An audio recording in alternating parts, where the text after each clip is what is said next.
The coach-athlete relationship is one of the most important influences on athletes' motivation and subsequent performance. Let me break that down for you. Good coaching equals a motivated athlete equals performance success, while on the other hand, you've got bad coaching equals an unmotivated athlete, which means performance failure. Today we're going to be looking at this study to help guide our thinking in the Journal of Sports Sciences. There are two types of motivation, extrinsic and intrinsic. Intrinsic motivation is when you want to do something simply because you enjoy doing it for the sake of doing it. If you want to learn more about intrinsic motivation, I've made an entire video about the topic. However, in this video, we're going to turn our attention to extrinsic motivation. Extrinsic motivation is also very important, and this is when you find reasons outside the activity itself for doing the activity. In other words, you find outcomes or even rewards that you benefit from by doing the activity, and you don't actually even enjoy doing the activity, or maybe you do, but there are also extrinsic rewards tied to it. For example, many runners hate to run, but they do it because they know it keeps them healthy. That would be an extrinsic motivation. Now, there are two ways to categorize extrinsic motivation: self-determined and non-self-determined. To be self-determined means you've figured out the reasons for doing an activity on your own.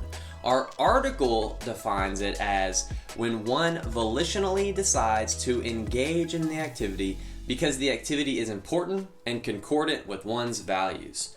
For example, you realize you want to be healthy, so you decide to run and you figure that out on your own. Nobody forces you into that. Which leads to non-self-determined motivation.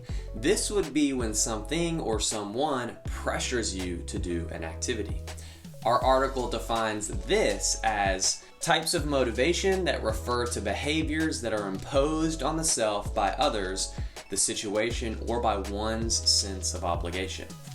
For example, you became a cyclist just because your parents pressured you to become a cyclist and not really because you wanted to be a cyclist. So it may seem obvious, but I'm going to ask it anyways. Which is better, self-determined or non-self-determined? And the article is pretty clear on the answer. Athletes who are intrinsically motivated and self-determined in their behaviors invest more effort, report higher levels of concentration, are more persistent, and perform better. And you might be wondering why I've taken the time to define all of the different types of motivation there are, and the reason is because it's important for coaching. If coaches have a huge influence on an athlete's motivation, and that motivation has a strong influence on their performance, then I want to be the kind of coach that knows how to properly motivate my athletes so that I can help them achieve top performances. And it turns out that there are three key ingredients that go into motivation. And lucky for us, they all start with C. You could call them the 3 C's of motivation. They are connection, competence, and control. Our article says, to achieve an optimal psychological functioning, we as human beings need to feel connected to our social environment, competent in what we undertake, and autonomous in our actions. Connection just means that we're social creatures. We want to be around other people. We need to have strong relationships. We thrive the best when we have healthy friendships and family. And cycling provides this. It puts you in a community where you can have strong connection to people that share like interests, namely cycling. There's all kinds of people that do cycling because they enjoy the social aspect of it. The next C of motivation is competence. And competence has something to do with the skills required for the task at hand. When you have the necessary skills, or at least think you have the necessary skills to be good at a particular task, you feel competent at that task. The more that we train and the more we spend time on our bikes, the more competent we feel when we show up to a race. And obviously, a coach has a huge role in this task.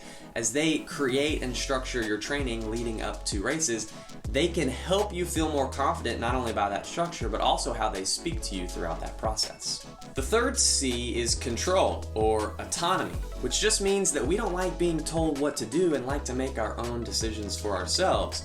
which at first glance seems like a contradiction to coaching. How can the coach tell you what to do but also allow you to make your own choices?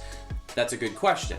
And there is such a category as autonomy supportive coaching, and the article actually talks a lot about this. Our article defines it as the following. Being autonomy supportive means that an individual in a position of authority takes the other's perspective, acknowledges the other's feelings, and provides the other with pertinent information and opportunities for choice while minimizing the use of pressures and demands. To sum it up so far, athletes need to be motivated not by pressures outside of them, and a coach can actually help this happen. We would call these coaches autonomy supportive coaches, but I like to just make things a little easier, call these motivational coaches. Here's what they look like. The motivational coach utilizes choice as a way to support an athlete's autonomy. It's not your stereotypical my way or the highway kind of coach where they demand the athlete to follow everything they say exactly as they say it. Rather, a motivational coach allows there to be some flexibility and some room in the training to give the athlete opportunities to make their own decisions and have some choice in the process. Let me break this down for you. You've got choices equals autonomy equals motivation, which equals performance. The motivational coach also promotes the internalization of training concepts. What I mean by this is that they don't just simply tell the athlete to do a task, they provide a rationale behind why the athlete should be doing that task. This allows the athlete to adopt some reasoning for why they should be doing the task in the first place. In other words, if you ask your coach why you're doing something and their answer is because I said so, maybe it's time to find a new coach. The motivational coach also takes the perspective of the athlete. This means they don't just demand that workouts be completed no matter what, but rather they inquire about and acknowledge the athlete's feelings throughout the training process. This opens up the door for the athlete to feel like a cared for individual rather than just a name on the roster. The motivational coach also does not neglect the importance of structure. A structured training regimen is what leads to better results and greater competence in the athlete. A lackluster training program doesn't create confidence in the one following it. Finding a good coach can be a tricky road to navigate. Some people just hire the local guy, and other people just stick with the coach they've had for years and years without asking any questions. And then there's other people who have never even had a coach and they don't even know where to begin. But whatever your case, you must be confident and feel confident in your coach. And I hope that this video has helped you navigate that coach-athlete relationship a little bit easier. It is my goal with Ignition Coach Co to develop great coaches. So if you're in the hunt for a coach, be sure to check out Ignition, where we are developing coaches, connecting athletes.